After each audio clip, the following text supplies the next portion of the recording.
Salut à tous, aujourd'hui je vous amène sur une nouvelle randonnée.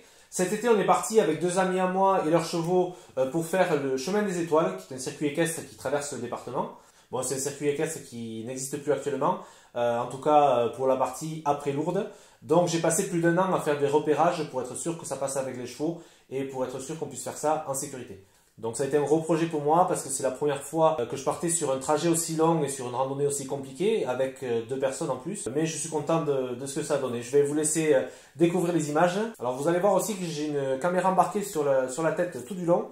Par contre vous verrez aucune image de cette caméra puisque la carte SD a décidé de me lâcher le dernier jour de randonnée. Voilà, donc on a essayé de récupérer les vidéos mais on n'a rien pu récupérer.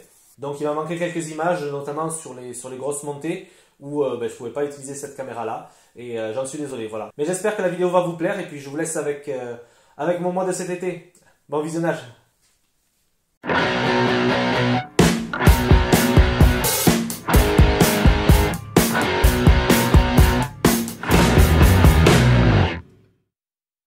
Allez, du coup on est parti pour le chemin des étoiles. Donc on est passé la nuit là au départ à... Voilà, alors, je vais présenter tout le monde. On est parti du coup de Castelnau-Rivière-Basse et l'objectif c'est, si possible, d'arriver jusqu'au pied du pic du Midi dans 10 jours. Donc on va suivre un peu ça. Donc nous avons toujours le Monsieur Forest. On part avec donc Marine et la Poi, Poi Poi. Poi Poi de son petit nom. Voilà. Et ensuite nous avons Christelle et Baroum ou Choupinou. Baroum dit Choupinou. Baroum dit Choupinou, aka Choupinou. Voilà. Et Vasco. Et Vasco, oui, j'ai oublié de parler de Vasco. Voilà. Et nous voilà partis pour la première étape de notre grand périple. On se trouve tout au nord du département, vers Castelnau-Rivière-Basse, et l'objectif du jour c'est de rejoindre la Battute. C'est une étape tranquille, pas trop de dénivelé, qui va nous faire passer par le Madiranais et ses vignes avant de prendre direction sud par Lascazer et l'Aït-Toupiera. Donc on a rejoint l'itinéraire équestre du coup. On passe au château Montus et on a un Vasco qui est dans un état... Je vais l'abandonner. S'il est encore dans cet état-là ce soir, je l'abandonne. On commence donc la matinée dans le vignoble de Madiran, qui s'étend sur 3 départements avec 1300 hectares de vignes. Ces crus sont renommés, comme ceux du château Montus qu'on est en train de traverser. Il est je sais pas quelle heure et on passe tout proche de Madiran du coup. Et voilà, du coup on est juste à côté et là on voit Madiran.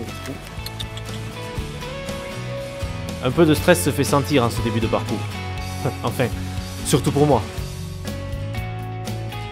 Je me dis que ça y est, on est enfin parti sur ce projet que j'ai en tête depuis plus de 10 ans. Et cette fois-ci, on se lance. Donc apparemment, on est sur le bon chemin. Tu es rassuré? Oui.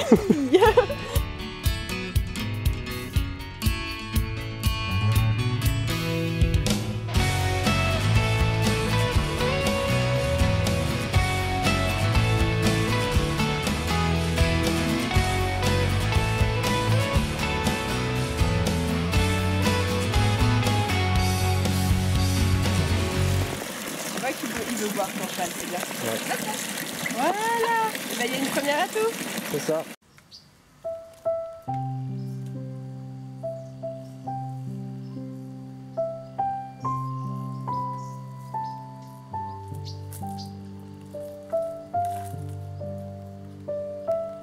On vient de finir la pause midi, la pause repas, la pause sieste aussi, n'est-ce pas?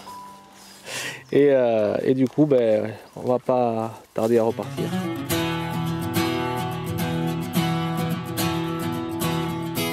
La journée se passe bien. Le temps est avec nous et on espère qu'il sera clément jusqu'à notre arrivée.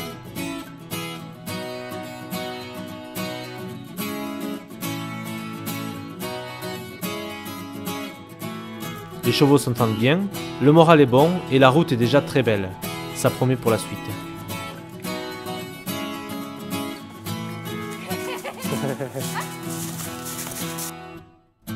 Un petit passage par l'Aït-Toupiera qui nous offre une vue sur les coteaux du Béarn. L'Aït-Toupiera où l'on fabriquait autrefois des toupisses, des pots en terre, d'où la commune tient son nom.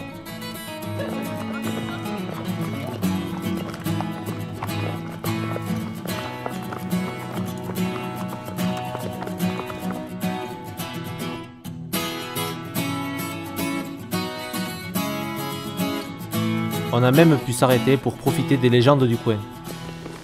Donc on vient de passer à côté de la fontaine Saint-Ursulin, voilà, qui fait plein de trucs. Des histoires de marine. Un pèlerin qui avait très soif, c'est écarté du chemin de Compostelle et il a dit de toute façon s'il n'y a pas d'eau, Dieu m'en donnera. Donc pile, fontaine, sauf qu'en fait c'était un deal un peu trop lourd et il a crevé sur place parce que il fallait une contrepartie.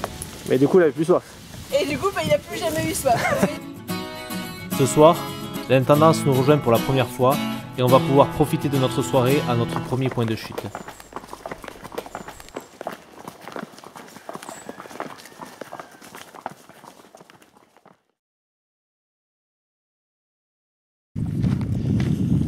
Bon du coup, deuxième jour. J'ai pas pensé à faire une vidéo hier soir, mais du coup on est bien arrivé. On a passé une bonne nuit et là on va se préparer pour repartir. Christelle et Vasco ne suivent pas sur cette étape parce que Vasco a des soucis de santé.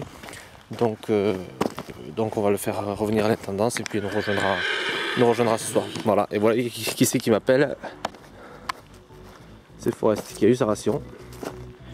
Et maintenant on se prépare à partir. Deuxième jour de randonnée, effectif réduit donc. On doit atteindre Ribos, alors on vise toujours le sud. Le temps nous sourit encore aujourd'hui, alors on en profite. On reste sur une étape de plaine, et on va longer la limite avec les Pyrénées-Atlantiques tout du long pour arriver au niveau de Tarbes. Donc ça y est, on repart de la battue. Il est 9h. Effectif réduit, ouais.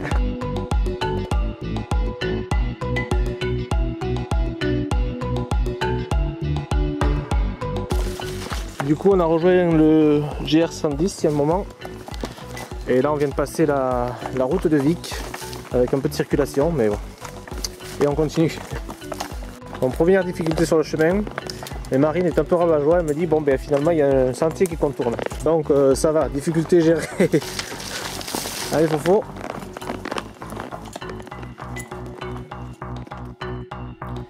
Et nous voilà à Saint-Lézé, où se trouve un ancien couvent de bénédictins. Mais c'est un lieu historique bien plus ancien puisque la commune aurait été la capitale du peuple Biguéri, ancêtre des Bigourdans.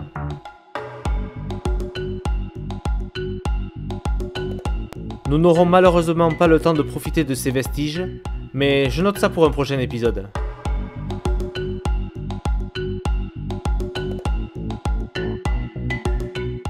Et ça y est, on aperçoit le pic du Midi.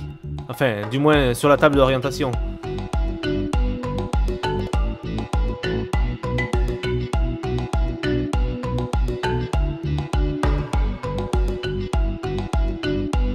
Je te laisse mon cheval, hein.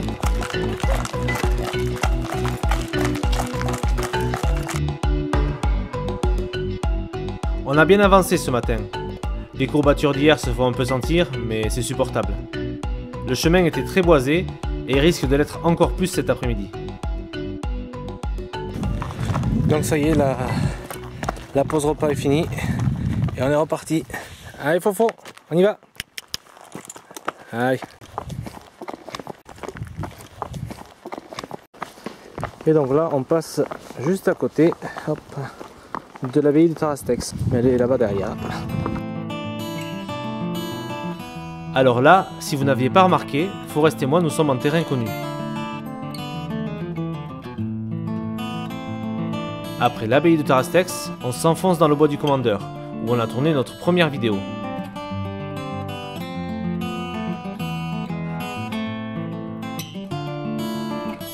On aura beau chercher, toujours pas de traces du trésor des Templiers.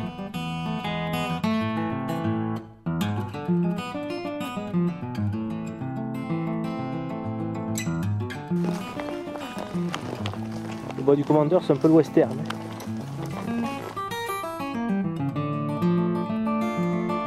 Le sentier est très beau, mais la route nous paraît un peu monotone en cette fin d'après-midi.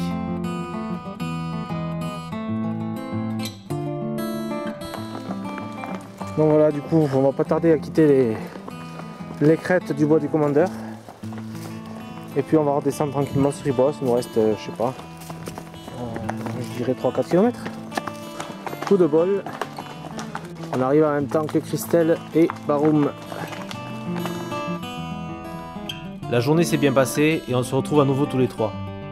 On va pouvoir continuer notre randonnée sereinement, même si Vasco ne pourra pas se joindre à nous.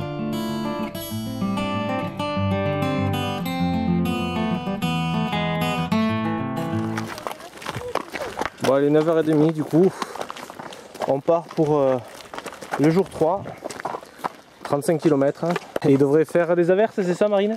Cet après-midi, ouais, risque d'averse. Bon, mais bon, on est confiant. T'es confiante? Bon, ça va alors. Et nous voilà sur la plus longue étape de la randonnée, 35 km. Les montagnes se rapprochent de plus en plus. On doit traverser Lourdes après être passé sur le plateau de Gers avant de contourner le Béhout. On devrait arriver ce soir à Agos Vidalos et on aura alors quitté le parcours balisé équestre. Nous commençons donc par la traversée d'Ibos, dominée par sa très haute collégiale du XIVe siècle, située pile sur le méridien de Greenwich. On remarque bien dans ces rues l'architecture typique bigourdane. On sent bien aussi que le style a changé par rapport au village que l'on a croisé à notre départ.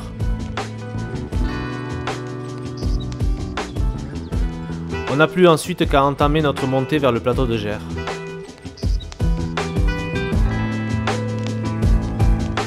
Ok, on va les perdre. Donc on commence à voir les montagnes. Mais c'est quand même assez bouché. Nous avons rejoint le sentier de transhumance qui fait historiquement le lien entre les Landes de Gascogne et les Pyrénées.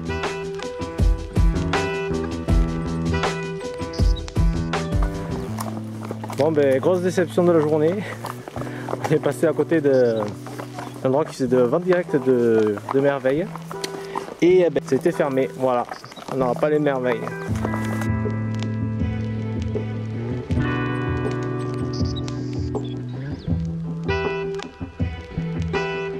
Le chemin que nous suivons depuis quelque temps est emprunté depuis la préhistoire, d'où la présence de nombreux vestiges de cette époque. Donc voilà ce que Christelle voudrait sauter comme un obstacle de cross, c'est le dolmen du Puimayu, voilà, à côté de Bartrès. C'est ça, voilà. Bon, du coup on vient de s'arrêter pour manger à côté du dolmen. Le fromage. Bon, non. Et voilà, on a un peu de vue sur l'herbe, sur les chevaux, sur le paysage. Et on continue cet après-midi. Et Foufou, il est là. Nous voilà repartis. Direction Lourdes.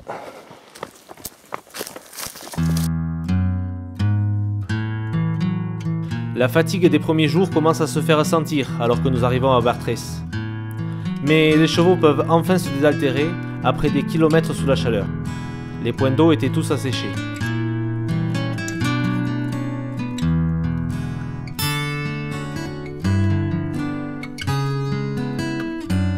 Ce village est connu pour avoir accueilli Bernadette Soubirous, celle des apparitions de Lourdes, comme bergère dans son enfance. Tiens d'ailleurs, en parlant de Lourdes... Donc on est à Lourdes, voilà, les montagnes devant et le château en face.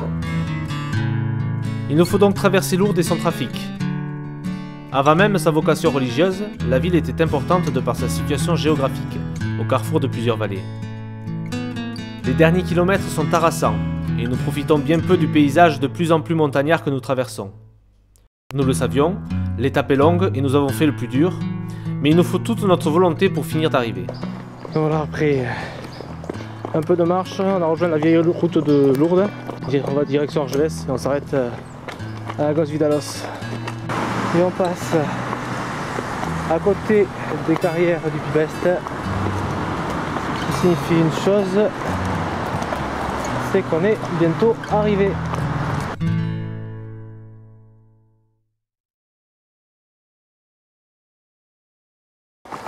Donc voilà, on est reparti pour la 4e étape, c'est ça, 4e? Oui. 4e étape. Donc on est à Agos Vidalos. Et le but c'est de rejoindre le refuge d'Ogarou. Voilà, d'ici ce soir. Là, on attaque les choses sérieuses. Fini la plaine, on part sur notre première étape de montagne, avec plus de 1000 mètres de dénivelé. Le but est simple, on remonte la vallée du Bergonce pour arriver au refuge du Haut-Garou. La pente devrait être régulière, mais bon, ça monte tout du long. C'est le premier vrai test pour nous et nos chevaux. On va enfin voir de quoi on est capable. L'étape est plutôt courte, 20 km ou presque, alors on prend notre temps. Ça nous permet de profiter encore une fois du soleil qui semble décidé à nous accompagner.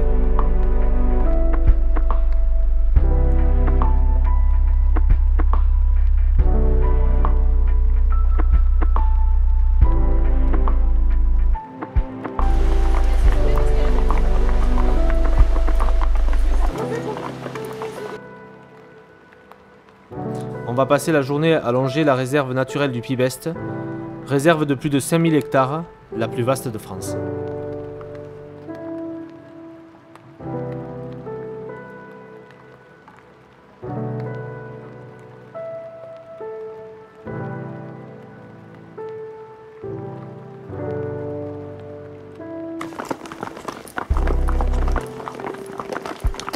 On arrive à Serre-en-Lavedan.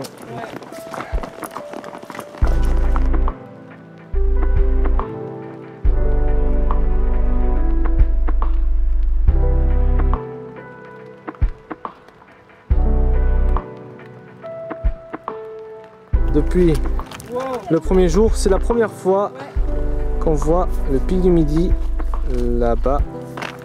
Voilà, et normalement on y est dans 6 jours, c'est ça? La semaine prochaine, ouais. Voilà.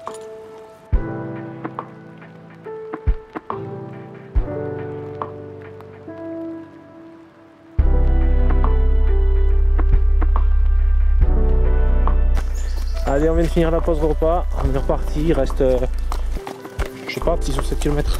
Voilà. Il fait beau, on n'est pas pressé, tout va bien. Les chevaux avancent bien, on ne devrait pas arriver trop tard. On reprend confiance après l'étape d'hier qui a été un peu éprouvante.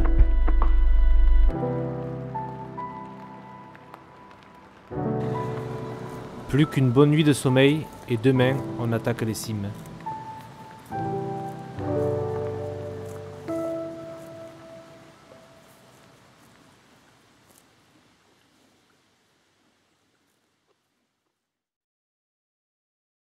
Bon, on est bien arrivé au refuge de Garvoux du coup. Bon, l'étape s'est bien passée, on n'arrivait pas trop tard, on a pu parquer les chevaux. Ils nous ont fait manger tout ça, on a été très bien accueillis. Et voilà, donc du coup demain on part pour le lac d'Estaing avant la journée de pause. Et on en a pour 25 km à peu près. À demain.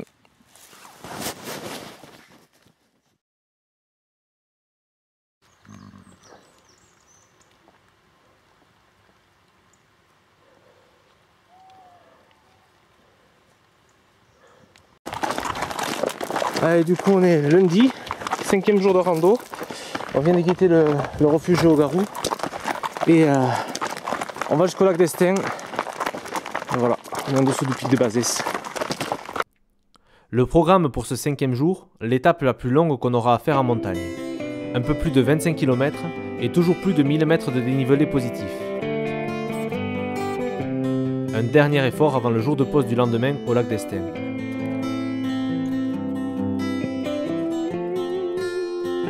On va enfin atteindre les crêtes et le paysage devrait se dégager au fur et à mesure de notre avancée.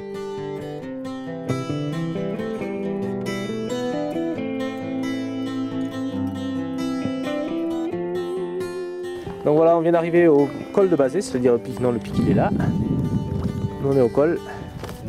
On a une belle vue sur la montagne. Ça c'est côté ouest, il faut on tourne. Hop. Et ça c'est côté est. Avec, si je ne me trompe pas, je vais essayer de faire le tour dessus. Hop, là-bas la ligne d'arrivée.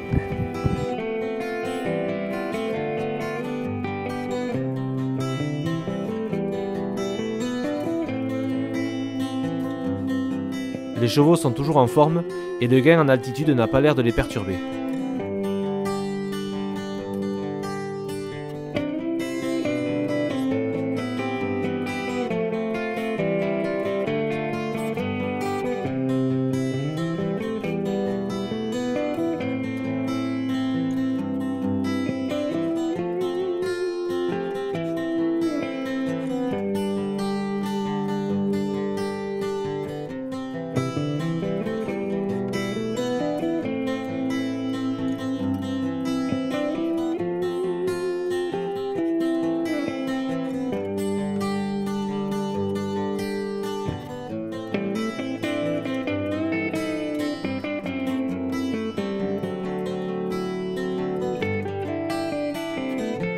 le paysage est magnifique.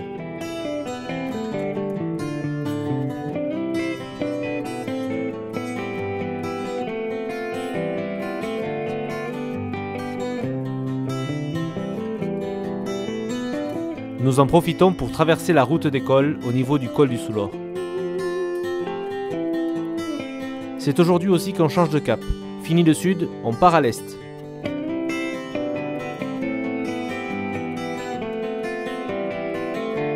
On croise aussi nos premiers passages étroits et techniques. On serre un peu les fesses, mais ça pose aucun problème à nos compagnons.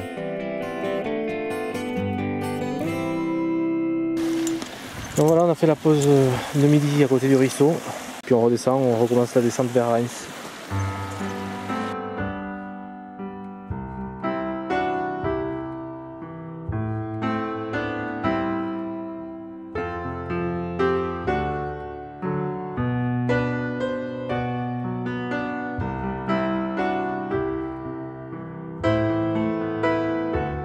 Allez, une dernière bonne montée pour arriver au col de Bordère et on redescend dans la vallée d'Estaing.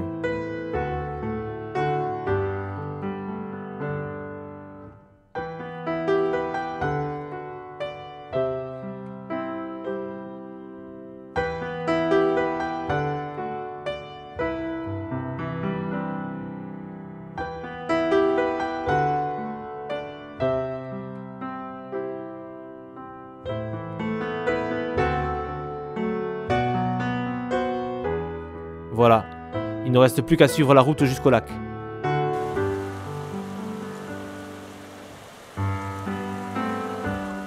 La fatigue nous rend les derniers kilomètres un peu longs, mais on sait que l'arrivée n'est pas loin.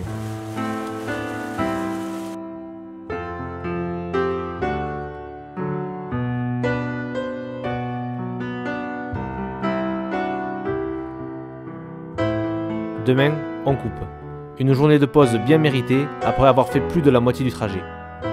Et on commence à se dire que, si ça se trouve, on ira jusqu'au bout.